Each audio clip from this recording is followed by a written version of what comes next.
Hello students, आज हम try कर रहे हैं previous year question JEE Main year 24 the chapter is matrix and determinant and I read question for you. Let A B square matrix such that A into A transpose equals to I, then A by two A plus A transpose whole square plus A minus A transpose whole square को dash. Option given है A square plus I, A cube plus I, A square plus A transpose and A cube plus A transpose. Video को pause करिए, question note करिए, एक बार प्रयास करिए, फिर solution पाइएगा. उम्मीद करता हूं आपने प्रयास किया होगा और आंसर तक जरूर पहुंचे होंगे. Anyway we proceed to the solution. सबसे पहले हम ए प्लस बी स्क्वायर को एक बार प्रॉपर्टी को डिफाइन कर लेते हैं. A plus B square matrix में निकालना हो तो बाई ऑर्डर ये होना चाहिए A plus B into A plus B. Logically होना चाहिए. We open with the order. So सबसे पहले ए को ए से इंटू किया, A square, then A B हो जाएगा. ऑर्डर मेंटेन रखेंगे, B into A B A बनेगा और plus B into B square हो जाएगा. राइट, ये हो गया आपका ए स्क्वायर, फिर हो गया ए बी, फिर ऑर्डर मेंटेन रखते हुए बी एंड बी स्क्वायर.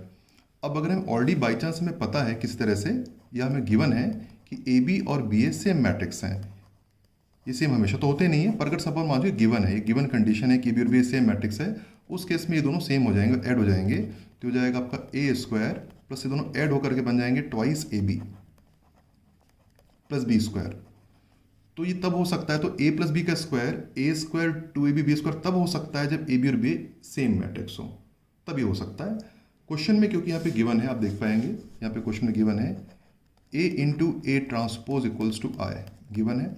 इसका मतलब ये हो गया, और इसका ये भी मतलब होगा कि of course A transpose into A equal to B I होगा. अगर ए इंटू ए ट्रांसपोज आई है तो ए ट्रांसपोज ए भी आई होना चाहिए. तो इन अदर वर्ड्स आपको कहीं ना कहीं प्रोवाइडेड है कि A into A transpose is equals to A transpose into A. तो अगर दोनों का प्रोडक्ट सेम है तो यहाँ पर हम स्क्वायर की प्रॉपर्टी को यूज कर सकते हैं. एनीवे चलिए सॉल्यूशन पर चलते हैं. तो finally I start with A by two A plus A transpose का square plus A minus A transpose का स्क्वायर. ये हमें सॉल्व करना है.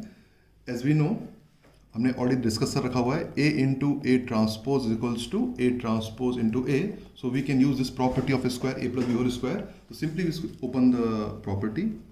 तो ए बाई टू ये ओपन कर लेते हैं, हो जाएगा ए स्क्वायर बी स्क्वायर से ए डैश का square and of course twice of A dot A transpose. इस ओपन कर लेंगे, ये भी वही बनेगा ए स्क्वायर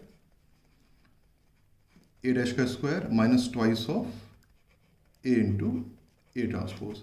याद ध्यान रखिएगा, आप स्क्वायरिंग तभी कर सकते हैं जब आपके पास A B equal to B A हो. एनीवे तो ये आपका कैंसिल हो जाएगा और आपके पास बचेगा ए बाई टू और ए स्क्वायर होने पर हो जाएगा ट्वाइस ए स्क्वायर, और ये दोनों भी ऐड होकर बन जाएंगे A dash twice of A dash का स्क्वायर. टू कॉमन के कैंसिल हो जाएगा, तो आपको बचेगा ए स्क्वायर बचेगा और ए डैश का होल स्क्वायर बचेगा. फाइनली टू कैंसिल हो जाएगा, ओपन कर देते हैं तो हो जाएगा आपका ए क्यूब बन जाएगा और हो जाएगा ए इंटू ए डैश बन जाएगा ए क्यूब प्लस और ए इंटू ए डैश, कुछ में आई ऑलरेडी में दिया हुआ है, ये आई है तो बन जाएगा आई इंटू ए डैश. मल्टीप्लाई में कोई फर्क तो पड़ेगा नहीं, तो ए क्यूब आई से इंटू में कोई फर्क नहीं पड़ेगा, ए डैश ही बचेगा. तो फाइनली आपका option number A cube plus A dash, option number D आपका आ जाएगा. ये आपका आंसर है. Thank you for watching this video.